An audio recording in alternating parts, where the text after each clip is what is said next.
यथा अधस्तात् समिदं धारयन् अनुद्रवेद उपरि देवेभ्यो धारयति इत्यत्र सत्यामपि अधोधारणेन एकवाक्यता प्रतितौ विधीयत एव उपरि धारणम् अपूर्वत्वात्। जिस प्रकार से आप इस मंत्र में जैमिनी आचार्य ने स्वयं सिद्धांत दिया है, श्रुआ में रखी हुई जो भविष्य के नीचे समिधा को धारण कर अनुद्रवण करे अर्थात आहुनि अग्नि की ओर आगे बढ़े, उसके समीप जाए, ये इसका अर्थ है। क्योंकि उन देवताओं के लिए हवि पूर्ण जुह के ऊपर समिधा का धारण किया करता है। देवताओं के लिए हविष पूर्ण जुह के ऊपर समिधा को धारण किया जाता है। अन्य कर्मों में हविष युक्त जुह के नीचे समिधा को धारण किया जाता है। यह अंतर है। श्रुवा और जुह का भेद भी है। यहाँ श्रुवा हो में रखी हुई हविष के नीचे समिधा होता है और जुह में ऊपर होता है। और जुह में जो ऊपर होते हैं कहा जा रहा है ये अपूर्व विधि है, और श्रुवा में नीचे होता है जो कह रही है अनुवाद है। इत्यत्र सत्यमपि अधोधारणेन एक वाक्यता प्रतीतो, या अधोधारण वाक्य के साथ एक वाक्यता का प्रतीत होने के बावजूद भी आपने ऊपरी धारण को अपूर्व विधि ऐसा जैसा माना है वैसे हम भी कहते हैं। अरे कहाँ ऐसा निर्णय दिया गया? तथा च उत्तम शेष लक्षण है विधिस्तु धारणे अपूर्वत्वात्। मीमांसा सूत्र जैमिनी का 3, 4, 15 इति। इस तीसरे अध्याय में निर्णय दिया है कि जय विहित अधोधारण का जो स्थावक मानकर, अधोधारण का स्थावक मानकर ऊपर ही इस वाक्य की एक वाक्यता हो सकती थी। अधोधारण का स्तुति के लिए ऊपरी धारण कहा गया, ऐसा भी हो सकता जैसा आपने अभी कहा त्रयोधर्म स्कंधा स्तुति के लिए ब्रह्म संस्तत्व में कहा है। हाँ, तो उसी प्रकार वहां पर भी हो सकता था। अधोधारण का स्तुति के लिए ऊपरी धारण की कथा हुई है, लेकिन आपने उसको वह विचार आरंभ करके उस एक वाक्यता को बांध दिया और दैव होम में जो जुहू दंड के ऊपर समिधा के धारण को अपूर्व विधि आपने मान लिया। वह जैमिनी ने निर्णय दिया अपूर्व विधि है और वाक्य भेद को स्वीकार किया। वह वाक्य भेद दोष स्वीकार है, वहां अपूर्व विधि सामर्थ्यात्। वह अपूर्व विधि के कारण से वह दोष विदोष नहीं रह गया। फलमुख गौरवस्य अदोषत्वात् सिद्धांत सभी दर्शनों में यदि अधिक फल, श्रेष्ठ फल, उत्तम फल मिल रहा है किसी वस्तु से, वह किंचित दोष जो होता है वह दोष हानिकारक नहीं माना गया। तो यहां पर भी है ना। ऐसे उल्टी करना पड़े कष्ट तो होता है, लेकिन क्या है भाई अंदर में जो पेट दर्द हो रहा है, जलन हो रहा है, पित्त है इत्यादि है, उसका शमन हो रहा है ना। उस लाभ का दृष्टि से आप जो थोड़ा कष्ट उठाना भी स्वीकार करते हैं। लोग संग प्रशांत कर दें पानी पी करके, क्यों भाई है इतना नाच कूद करने पड़े, परिश्रम करना पड़ता है, कहते उसे सफाई हो जाती है तो ठीक रहता है। वो अधिक लाभ के लिए किंचित क्लेश सहन करना, ऐसा लोक व्यवहार में भी देखा गया है, शास्त्र व्यवहार में भी इसी प्रकार से वाक्यवेद नामक दोष को भी हम सहन कर लेंगे यदि अपूर्व विधि की सिद्धि हो रही है तो। क्योंकि अपूर्व विधि सिद्ध होना एक बहुत बड़ी चीज है। क्योंकि जिस वस्तु का कोई विधि कहीं नहीं मिल रहा हो, किंचित कहीं भी सहारा मिल गया और उसके आधार हम अपूर्व विधि सिद्ध कर पाएंगे, तो वहां पर आने वाला किंचित दोष को हम अनादर कर देते हैं। ये जैमिनी का सिद्धांत है। ठीक उसी प्रकार यहाँ पर भी लगाना चाहते हैं। विधिस्तु धारणे अपूर्वत्वादिति तद्वत यहाँ पे आश्रम परामर्श श्रुति विधि रेव इति कल्प्यते। इसीलिए यहाँ पर भी जो संन्यास आश्रम का जो परामर्श है ना, वह भी अनुवाद नहीं है। वाक्य की वाक्यता को बाध देंगे हम, वाक्य में दोष को स्वीकार भी करते हुए उस संन्यास आश्रम को विधि कर देंगे।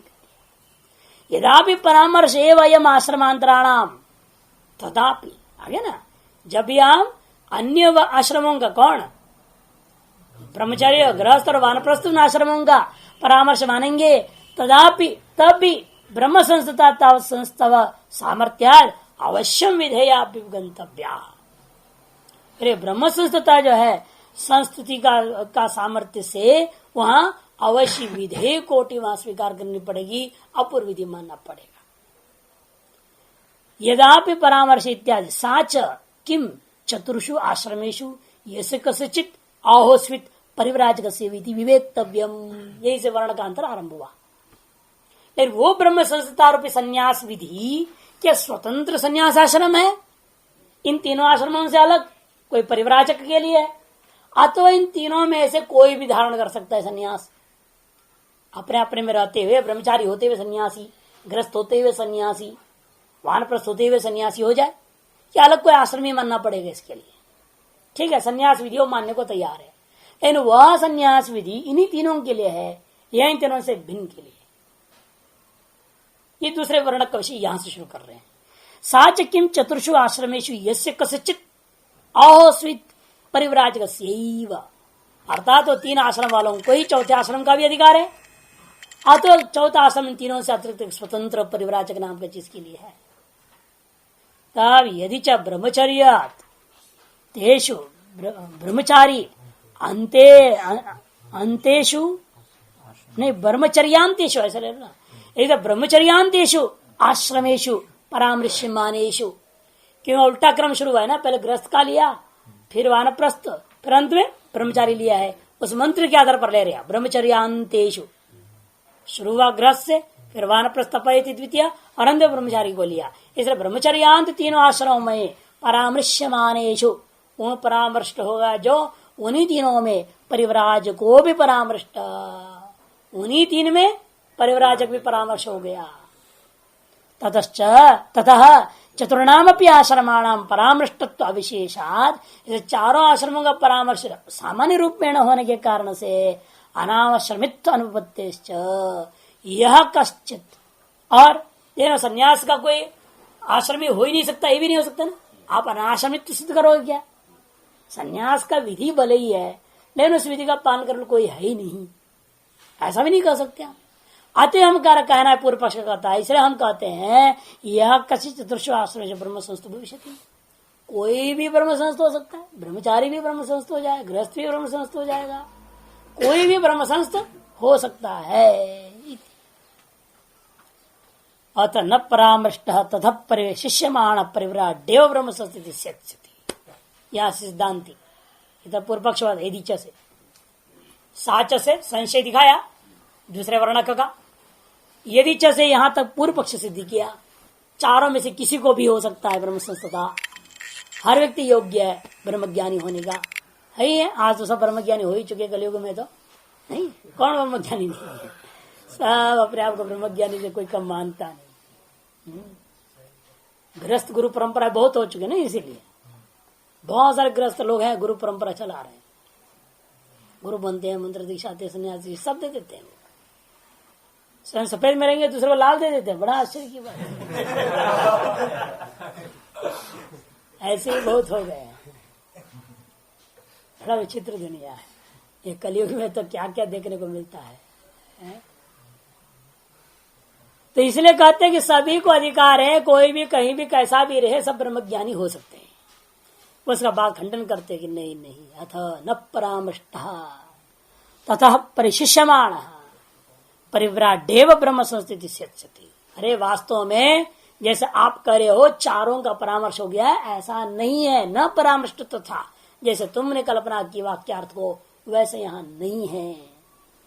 किंतु उन तीन जो अनुवाद हुआ है, जो अनुवाद किन तीन का हुआ है, उन तीनों से अतिरिक्त जो परिशेष रह गया चौथा, कौन? परिव्राजक, वही ब्रह्म संस्थिति से स्थिति, वही ब्रह्म संस्थित हो सकता है। तत्र अब उसके एक जवाब भी देना पड़ेगा ना। तत्र तप शब्देन वही खान ग्राहिणा परामृष्ट परिव्राट केचित, इन कुछ लोग कहते हैं तप शब्द के द्वारा दोनों को ले लो, वहीं पर वानप्रस्थ और सन्यासी दोनों को तप शब्द से ले लिया। त्रयोधर्म स्कंदा कहने के बावजूद, तृत्व कहने के बावजूद भी वो तृत्व में चार का समावेश हो जाएगा, क्योंकि जो तीसरा है उसमें चौथा को भी आपने अध्याहार कर लिया, उसी से ही उसमें समावेश कर दिया है आपने। आज तृत्व का बाद में नहीं हुआ और तीन के चार का ग्रहण भी हो गया है, ऐसा भी कुछ लोगों का कहना है यहाँ। इति केचित तदयुक्तम, लेकिन उनका कहना ठीक नहीं है। क्यों? नहीं सत्यांगत वानप्रस्थ विशेषण परिव्राज ग्रहण मर्रति, वाक्यार्थ का गति, वाक्यार्थ का निर्णय करते वक्त जब पृथक हम सिद्ध कर सकते हैं तो जबरदस्ती वानप्रस्थ के संन्यास को क्यों ग्रहण करना चाहते हो? सत्यांगत वाक्यार्थ के द्वारा एक चौथा आश्रम की पृथक सिद्धि की सामर्थ्य जब है, संभव है, तो वानप्रस्थ रूपी विशेषण के द्वारा परिव्राज को भी ग्रहण कर देना उचित नहीं है, न ही और रहती ऐसा न। यथात्र ब्रह्मचारी गृह मेधिनौ असाधारण नहीं स्वेन स्वेन विशेषण विशेषत एवं भिक्षु वैखान स्वपीति युक्त। जैसे सभी को ब्रह्मचारी में अंतर्भाव कर दो, फिर आप सभी को एक में अंतर्भाव क्यों नहीं कर रहे हैं? कि गृहस्थ आश्रम में रहने वाला भी ब्रह्मचारी होता है, फिर तो भार्या विगच्छेद का पालन जो करता है वो अखंड ब्रह्मचारी है।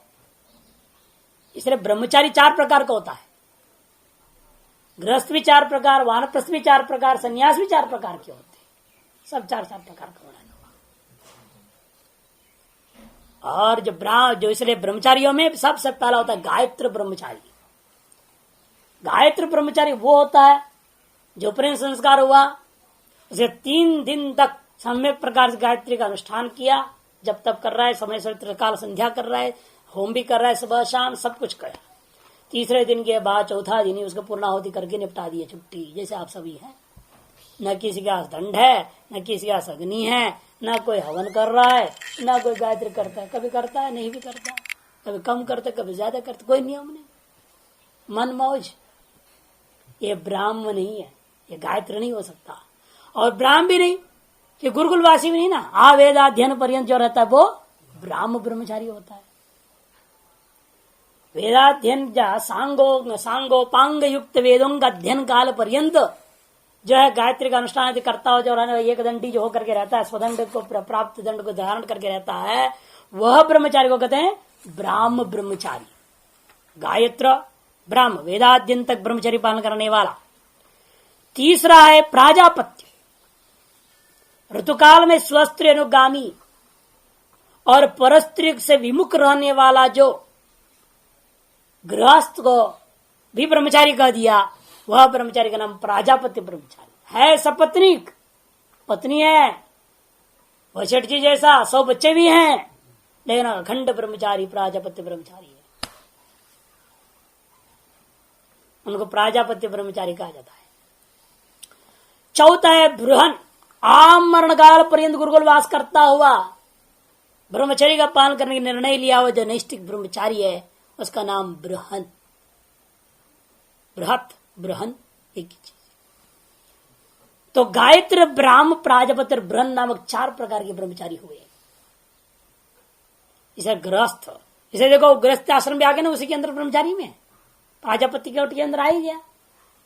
और आमरण काल पर जंगल में रहकर ब्रह्मचारी पालन कर ही रहा है वानप्रस्थ, वो भी ब्रह्मचारी में आ जाएगा, बृहन कोटि में आ जाएगा, वो भी है या नहीं। वहां तो स्वस्त्र संबंध भी त्याग चुका है ना वानप्रस्थ में, इसे प्राजापत्य से ऊपर भी उठ गया और नैष्ठिक ब्रह्मचर्य के तुल्य हो गया है वो। तो बृहन कोटि में वानप्रस्थ आ जाएगा, प्राजापत्य में गृहस्थ आ गया, आज सब कुछ ब्रह्मचारी में ही आ गए। ऐसे क्यों नहीं मानते आप? ये पूर्व पक्ष में के जो ऊपर सिद्धांत आक्षेप दे रहा है।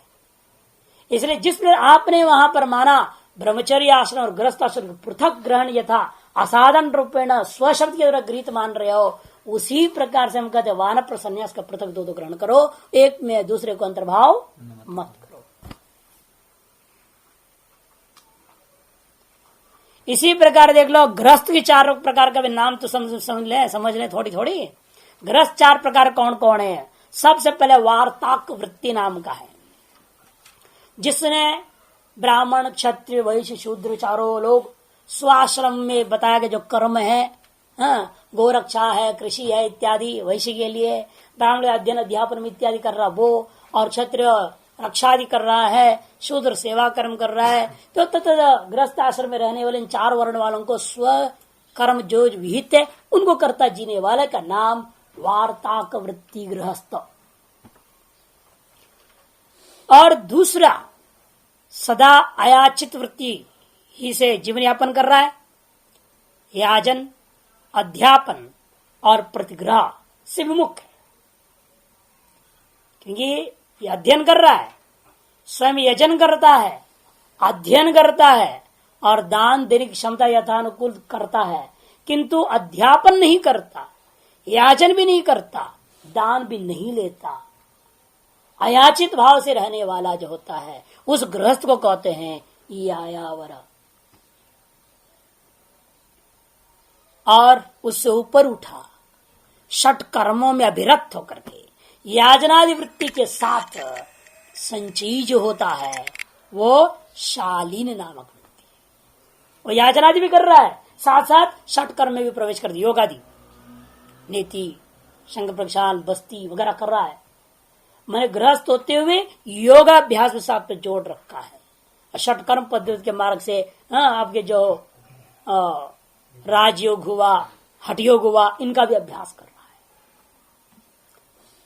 याचनादि वृत्ति से भी का भी संचयन कर रहा है वो, ऐसा व्यक्ति का नाम शालीन नामक गृहस्थ है। चौथा, कणाद महर्षि जैसा घोर संन्यासिक नामक गृहस्थ, घोर संन्यासिक नामक गृहस्थ वो होता है जो स्वयं कुछ करता धरता कुछ नहीं, इधर उधर पड़ा हुआ को चुन चुन चुन चुन कर इकट्ठा करके लाता है, उच्च वृत्ति से जीने वाला, उद्धृत पवित्र जल से कर्म करता हुआ, यानी कि नल का जल नहीं जाएगा कुआं, कुआं से पानी लाएगा, कुआं से पानी से नहाएगा, उद्धृत जल आदि को लेकर, पवित्र जल आदि को लेकर के ही वो कर्म आदि भी कर रहा है प्रतिदिन, और उच्च वृत्ति आदि से जो जीवन यापन करता है, किसी भी प्रकार की हिंसा नहीं करता है, वो घोर संन्यासिक नामक गृहस्थ है। ये चार प्रकार गृहस्थ, वार्ताक वृत्ति, यायावर, शालीन और घोर संन्यासिक नामक।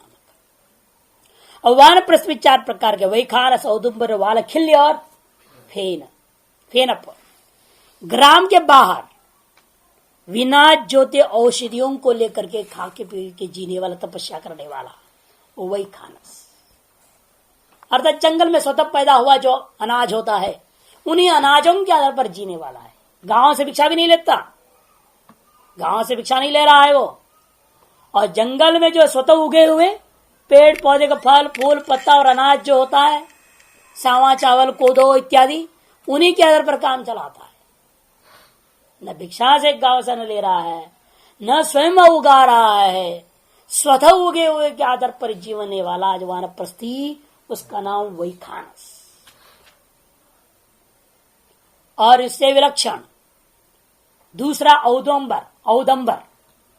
औदंबर वाला जो होता है वो क्या करता है, सबरे उठा, नहाया धोया, नित्य कर्म किया, उसके बाद बाहर आके खड़ा हो गया, उसकी जिस तरफ उसकी दृष्टि पड़ जाती है, स्वतः ही प्रारकर्मवशात बाहर आ जाता है, जिस दिशा की उसकी दृष्टि पड़ा उस दिशा से चल देता सीधे, उस दिशा में जाकर के जो मिला बस उसको ले सीधे वापस आ गया। वो इधर उधर चारों तरफ घूमेगा, इकट्ठा करेगा नहीं, जो दिशा उसको दिखाई पड़े इस दिशा चलना है, चल दिया वहां। और उस समय जो मिला नहीं मिला, जैसा मिला, जितनी मिली, उसी के आधार पर जिंदगी काटने वाला वो व्यक्ति औदंबर कहा जाता है, वानप्रस्थी। और तीसरा उससे विलक्षण वालखिल्य नाम का है। वो क्या करता है, 8 मास तक उपार्जन करेगा, और 8 मास उपार्जन किए पदार्थ स्वयं भी खाएगा, लेकिन और 4 मास जो चतुर्मास होता है उसे बिल्कुल ही बाहर नहीं निकलेगा। बस कुटिया से बाहर निकलना ही नहीं, क्या लोग शंका सोच के लगे बाकी वहीं खाने पीने के चक्कर में तो निकलना ही नहीं है उसे। 8 महीने में खाने के बाद जो बचा कुछ जितना रहता है, उसी के आधार पर 4 महीना विशेष तपस्या करने वाला जो होता है उसको होते वालखिल्य नामक व्यक्ति, वानप्रस्थ। और अंत में अब चुगेगा नहीं, कुछ नहीं, स्वतः गिरा हुआ जो चीज होता है, फल पक के गिरा है, वो आधा सड़ा हुआ में से सड़ा को निकाल गए, बाकी शेष को खा के जीने वाला, स्वतः ही गिर गया हुआ, चाहे अनाज हो, चाहे फल हो, चाहे पत्ता हो, स्वतः आज सूखा हुआ गिरा पड़ा है पत्ता, उन्हीं को खा के जिएगा वो, लेकिन तोड़ेगा नहीं कभी, किसी चीज पौधा से निकालेगा नहीं, स्वतः ही गिरे हुए फल पत्र आदि को खा करके ध्यान आदि करता जीवित रहने वाला जो व्यक्ति है वो फेनप नामक वानप्रस्थ है। इस प्रकार 4 वानप्रस्थी हो गए। और सन्यासी भी 4 प्रकार की, कुटिचक, बहुदक, हंस और परमहंस। अलग थोड़ा लक्षण यहाँ पर बता रहे हैं, अन्यत्र अलग लक्षण बताया गया है, तो यहाँ जैसा वैसा ले लेते हैं। कुटीचक में जो है, जो सबसे पहला है वो इस प्रकार के उनमें स्वपुत्र का घर में ही भिक्षा पाता है, त्रिदंडधारी है और पहले गृहस्थ आश्रम से सन्यासी हो रखा है ना, वैसे कुटीचक की बात कर रहे हैं। तभी तो पुत्र के घर में भिक्षा लेनी बात आई। जो ब्रह्मचर्य से सीधा कुटीचक हो रहे तो उसे कहां से घटेगा? स्वपुत्र के घर से जो है भिक्षा पाना। फिर वहां से अर्थ करते स्व शिष्य का घर से ही लेना है भिक्षा। वो शिष्य बना देगा, भगत जगत बना लेगा, उन्हीं के घर से भिक्षा लेगा, अन्य घरों से नहीं खाता। ऐसा अर्थ केवल अपना लोग करते हैं। खैर, कुटीचक इस प्रकार का हो गया, सबसे पहला वाला त्रिदंडधारी होते हुए स्वपुत्र स्व शिष्यादियों के घरों से ही जो है भिक्षा पाता है।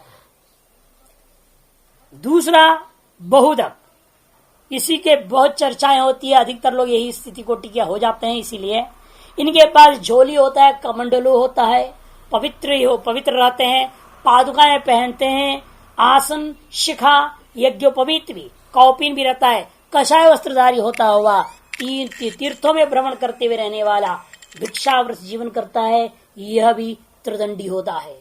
ऐसे का नाम बहुदक है। काय वाक मन तीनों दंड लेने वाला त्रिदंडी है ये। और शिक्षा त्याग करके यज्ञोपवीत धारी है, हाथ में झोली कमंडल आदि सारी बाकी चीजें रखता है, गांव में एक रात से ज्यादा वास नहीं करता, बहुत ज्यादा समय भी रह सकता है, लेकिन इसको एक रात से ज्यादा एक जगह नहीं रह सकता। नारद जी से भी महान, नारद जी को 3 रात रहने का अवसर है, इसको एक रात से ज्यादा नहीं रहना है। इसे कृच चांद्रण आदि महान व्रतों को करने वाला होता है, वह हंस नामक सन्यासी होता है। इन सब से परे दंड को धारण करता हुआ मुंडित यज्ञोपवीत रहित कर्म त्यागी परमहंस होता है, ये परम सन्यास। इस प्रकार से 4 प्रकार का सन्यासियों का वर्णन हुआ।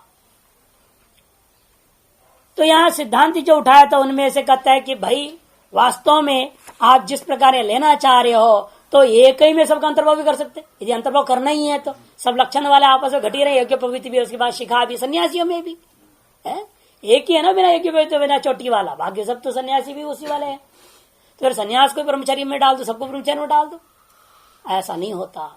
जिस प्रकार से यथात्र ब्रह्मचारी गृह में दिन असाधारण स्वेन स्वेन रूपेण विशेषण विशेषित ब्रह्मचारी और गृहस्थ इन दोनों को असाधारण रूप से अपना अपना विशिष्ट रूप से विशेषित होकर ग्रहण किया गया है, उसी प्रकार से एवं भिक्षु वैखानसु अपीति युक्तम, भिक्षु और वैखानसों को भी ग्रहण करनी चाहिए।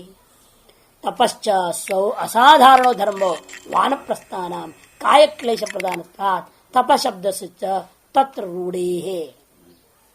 और तप शब्द से वानप्रस्थ को ही लेना उचित है, तपैति द्वितीय से, क्योंकि तप शब्द असाधारण धर्म को बोध कराता है। किनकी? वानप्रस्थियों का। काय क्लेश प्रदान होने से तप शब्द से तत्र रूढ़ है, क्योंकि तप शब्द उसी में ही रूढ़ है।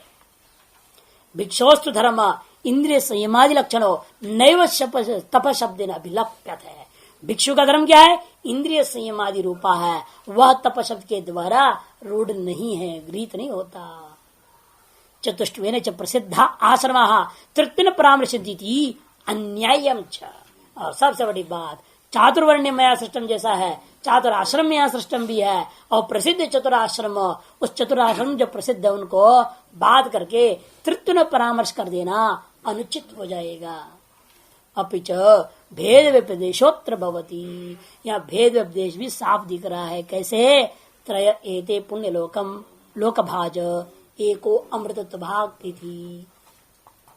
ये नहीं कर सकते ना, तीनों में से एक अमृतत्व भाग, ऐसा अर्थ नहीं ले सकते आप।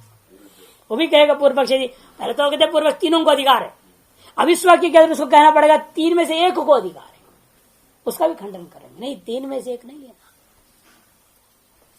वही कह रहा है, देखिए पृथक्त्वेच एष भेद व्यपदेशो अवकल्पते, यह तभी संभव है, एतादृश भेद व्यपदेश तभी संभव, अवकल्पते बना, व्यपदेशो अवग्रह चिन्ह देनी पड़ेगी, वकल्पते है वहां, यस का चिन्ह देना पड़ेगा बीच में। यह भेद व्यपदेश की कल्पना तब संभव है जब आप एक संन्यास आश्रम के चौथा को पृथक मानोगे तो। नहीं एवं भवती देवदत्त दत्तो मंद प्रज्ञौ अन्यतरस्तु अनयोर महाप्रज्ञ। ऐसा हो सकता है क्या? देवदत्त, यज्ञदत्त और विष्णुदत्त तीनों महान मंद प्रज्ञ वाले हैं। पहले कह दो तीनों मंद प्रज्ञ वाले हैं, फिर कहोगे इनमें से एक महाप्रज्ञ है। ये कैसा होगा? जब तीनों मंद प्रज्ञ कह दिया पहले, फिर बाद उन्हीं में से एक महाप्रज्ञ है, ये तो कहना बनता नहीं।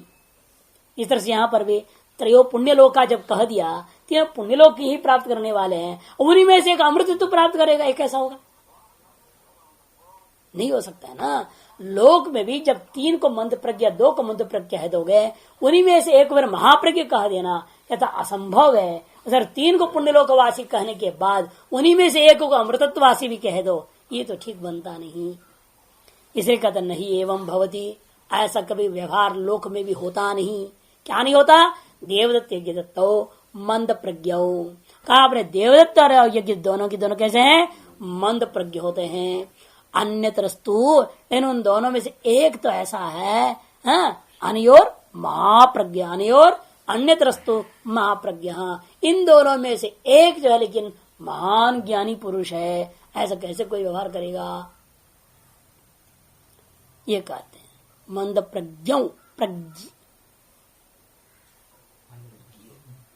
प्रज्ञा प्रज्ञो अर्थ है ना, अन्यतरस्तु प्रज्ञौ होनी चाहिए। देवदत्त तो मंद प्रज्ञौ, आप आदेश आकार दीर्घ होनी चाहिए वहां पर, ह्रस्व है। भवती तो एवं देवदत्त यज्ञदत्तो मंद प्रज्ञौ, देखो आगे ना साफ मंद प्रज्ञौ दिखा दिए, इसलिए वह के पहले आकार प्रज्ञा वान्यतरस्त ये होना चाहिए। हाँ, बाद में वो दीर्घ आगे वाला दीर्घ काट देना पड़ेगा। प्रज्ञौ अन्यतरस्त, वो दीर्घ अक्षर आगे बढ़ गया, वो के आगे जो दीर्घ दिख रहा वो पीछे होना चाहिए। मंद प्रज्ञा अन्यतरस्तु ऐसे निकलेगा तब, नहीं तो अब क्या हो रहा है? अन्यतर हो रहा है, अभी तो गड़बड़ है वो, है ना। अन्यतरस्तु, इसलिए आगे का दीर्घ को काट दो, पूर्व में दीर्घ बना दो। एवं देवदत्तौ मंद प्रज्ञो विष्णु मित्रस्तु महाप्रज्ञ, ये व्यवहार दुनिया में देखने को मिला। दुनिया में यही व्यवहार होता है। अरे देवदत्त और यज्ञदत्त कैसे हैं? ये दोनों मंद प्रज्ञ वाला है, लेकिन वो जो तीसरा अलग कौन विष्णुमित्र नाम का आदमी है वो महाप्रज्ञ है। ऐसे ही भिन्न वस्तु को लेकर के ही व्यवहार होता है। तद्वत यहाँ पर तस्मात् पूर्वे त्रय आश्रमिण पुण्यलोक भाज परिशिष्यमाण चतुर्थो परिव्राढेव अमृतत्व भाग। इसलिए सिद्धांत बनता है कि त्रय आश्रम जो पूर्व में कथित हैं वे पुण्यलोक भागी होते हैं, परिशिष्ट जो चौथा सन्यासी है वही अमृतत्व का भागी होता है। यह मानना उचित है। तब पूर्व पक्ष कहते हैं महाराज ब्रह्म संस्थ शब्द का अर्थ ब्रह्मणी सम्यक प्रण स्थितो यह स ब्रह्म संस्थ, ये तो किसी में भी घटेगा ना। योगी का अर्थ तो योगी का अर्थ तो किसी में भी घट सकता है, कोई भी ब्रह्म में सम्यक प्रकार से स्थित हो सकता है, क्यों नहीं होगा? ये तो आपकी बड़ी जबरदस्ती बात है। बिना सन्यास के मतलब ज्ञान ही नहीं हो सकता, मोक्ष ही नहीं होगा सन्यास के बिना। बेचारे सब तीनों आश्रम वाले तो दुखी हो जाएंगे।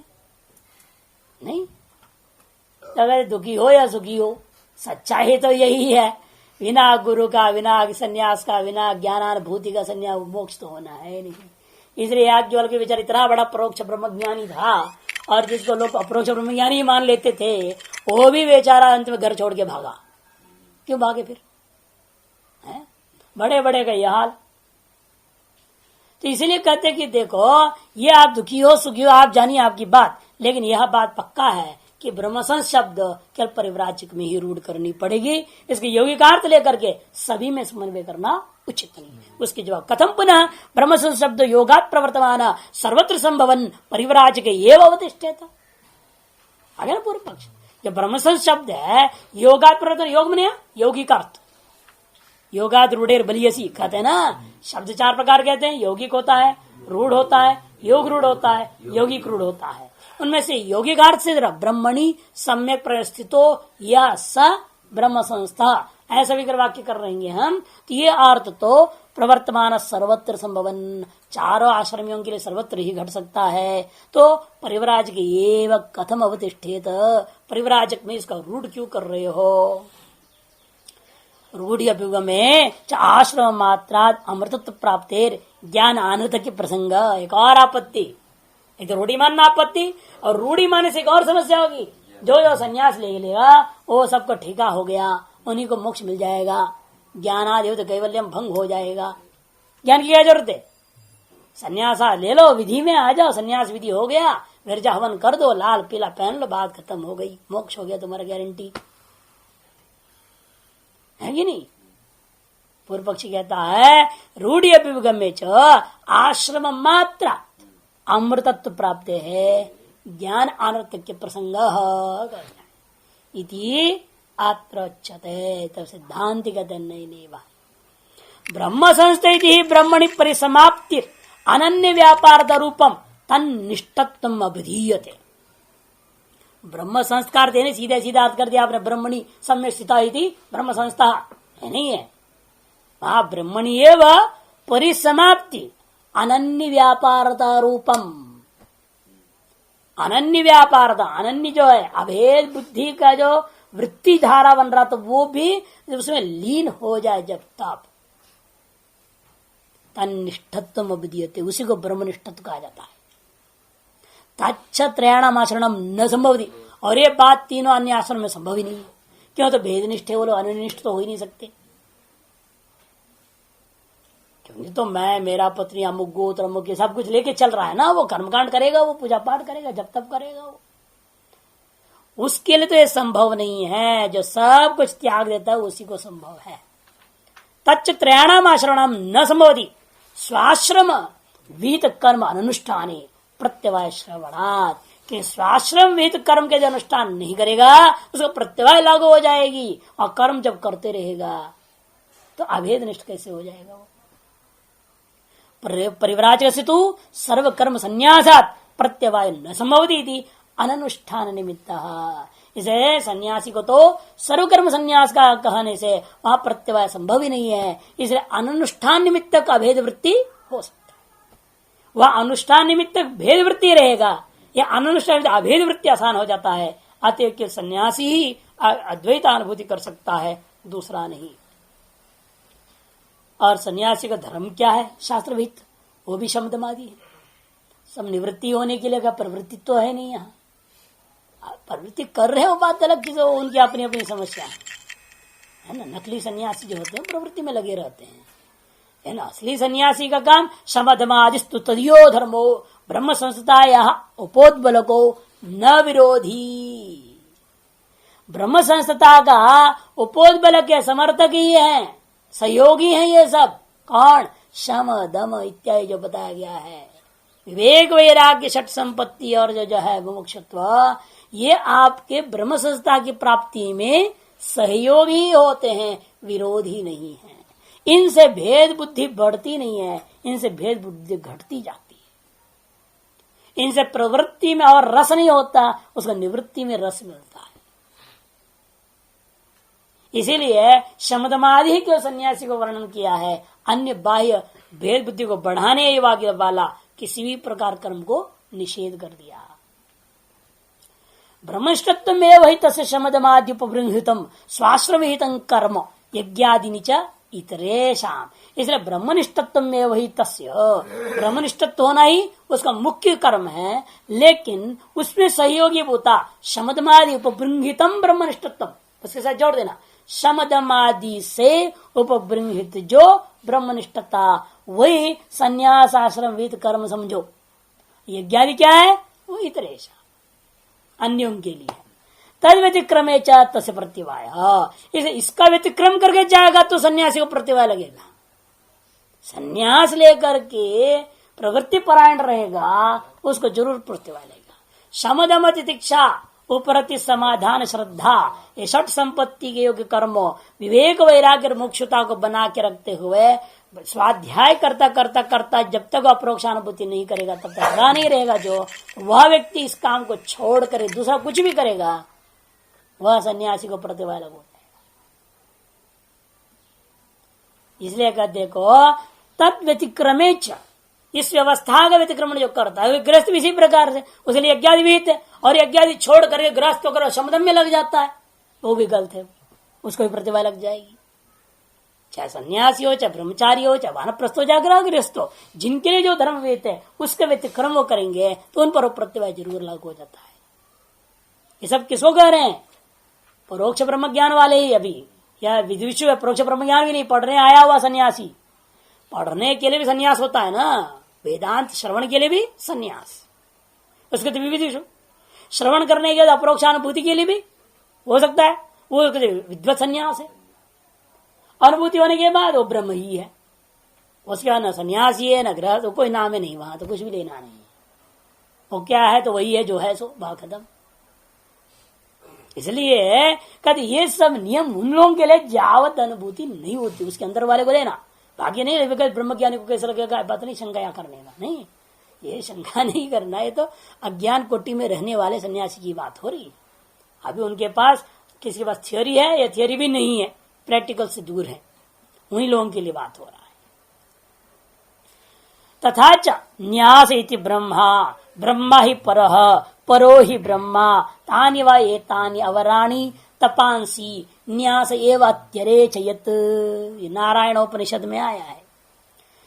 यह सन्यास ही ब्रह्मा है, न्यास इति ब्रह्मा, यह सन्यास ब्रह्मा है कह दिया, क्योंकि ब्रह्मा ही श्रुति स्मृति में श्रेष्ठ है, ब्रह्मा ही परा, श्रुति स्मृति सभी में ब्रह्मा ही क्या है, श्रेष्ठ होता है।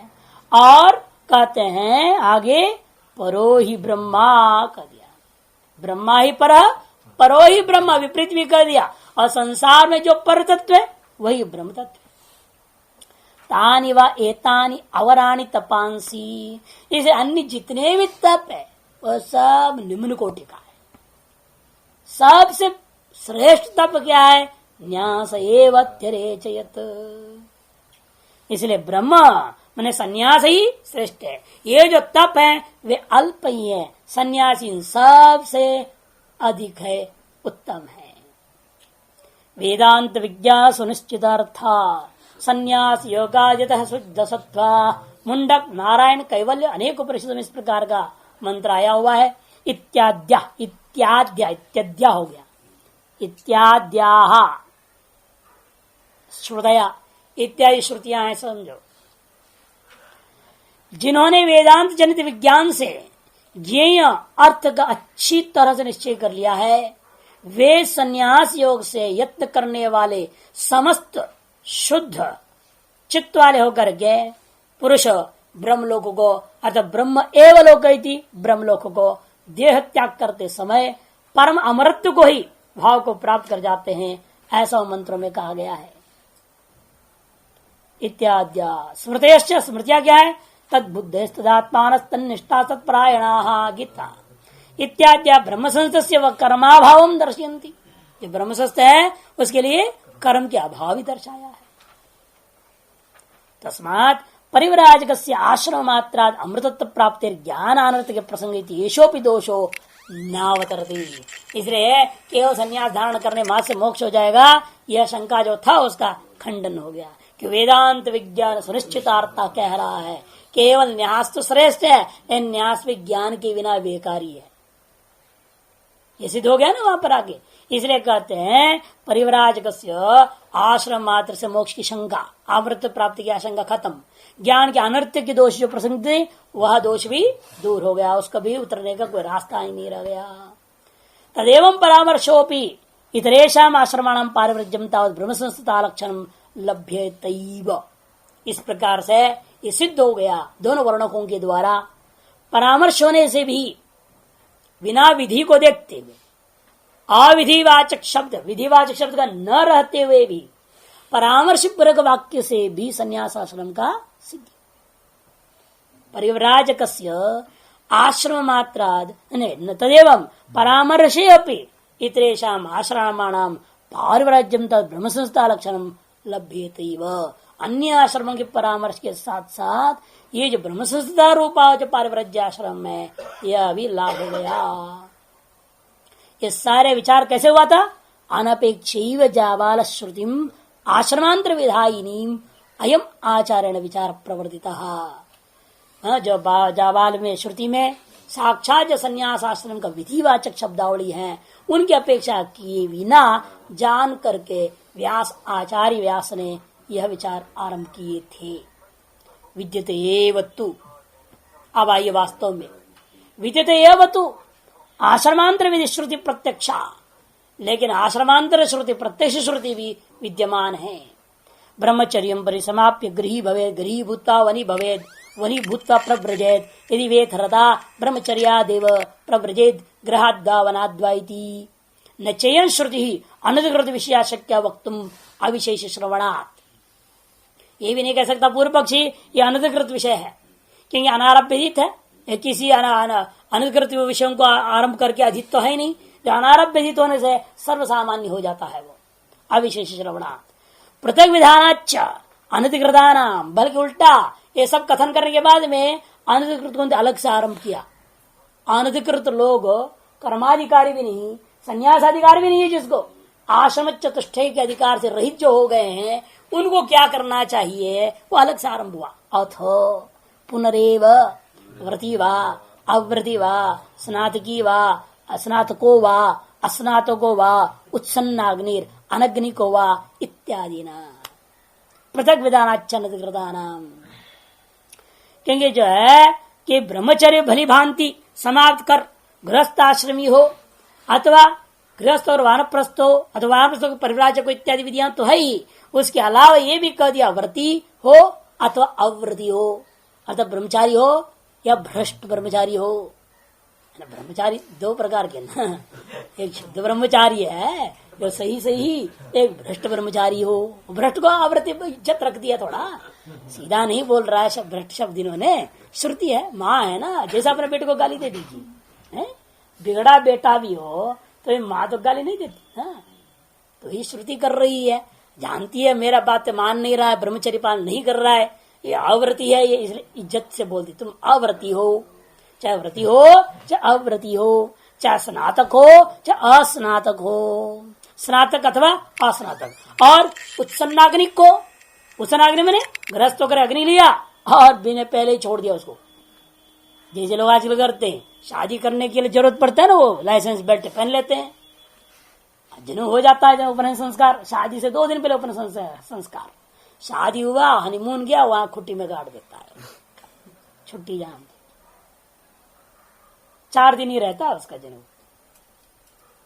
और कहे तो भी लफड़ा नहीं, कहते हुए किसी कोट पे लगा देना, देखा जाएगा। कोट पर कपड़ा भी उतारते नहीं, कोट वोट पहन रखा है, हाँ, उसी पर डाल दिया है।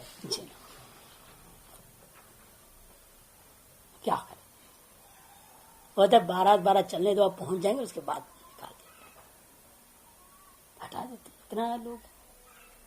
इसे सन्नाग्नि तो दूर की बात, तो अनग्नि का है वो अग्नि के अधिकारी नहीं रह गया ना, अनग्नि को वहां कह दिया इत्यादि ना।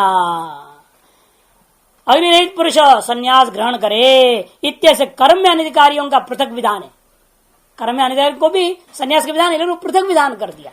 इसलिए ये जो पूर्व विधि है वो अधिकृत अधिकारी है, अनधिकृतों के लिए संन्यास नहीं। अनधिकृतों के लिए संन्यास भी अलग से कथन हुआ है, और अधिकृतों के लिए इसलिए पूर्व का विधिया क्या माननी पड़ेगी, अधिकृतों के लिए संन्यास मानना पड़ेगा।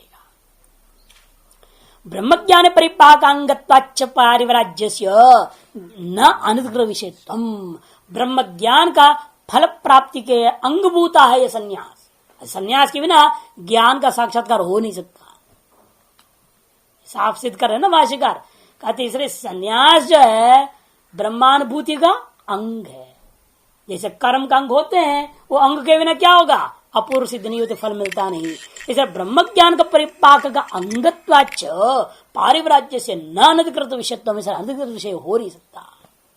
तच्च दर्शति, यह बात हम अपने मन से नहीं करें, आचार्य शंकर कहते हैं, श्रुति स्वयं बता रही है। अत परिव्राट विवर्णवास मुंड परिग्रह शुचिरद्रोही भिक्षाणो ब्रह्म भूयाय भवती। देखो, ब्रह्म भूयाय भवती ऐसा रहेगा तो वही ब्रह्म भूयाय भवती।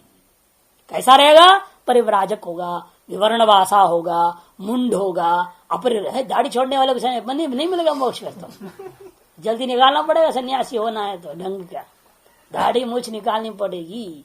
मुंडो कह दिया, मुंड रहेगा तो मोक्ष मिलेगा, ब्रह्म भूयाय भवती। दाढ़ी मूछ वाले को ब्रह्मानुभूति नहीं होगी, सुन रहे हो? हाँ, शुचि अपरिग्रह, परिग्रही होने से काम चलेगा नहीं, अपरिग्रही होना पड़ेगा अंदर से बाहर से। और शुचि शुद्ध रहना, अद्रोही भैक्षाण ब्रह्म भूयाय भवती। तस्मात् सिद्धा ऊर्ध्वरेतसाम आश्रमा, ये संन्यास आश्रम में सिद्ध होता है। सिद्धंच ऊर्ध्वरेत सुविधानाद विद्याया स्वातंत्र्यमिति, इस ब्रह्म विद्या की स्वतंत्रता भी इसके आधार पर सिद्ध हो जाता है। ओम पूर्ण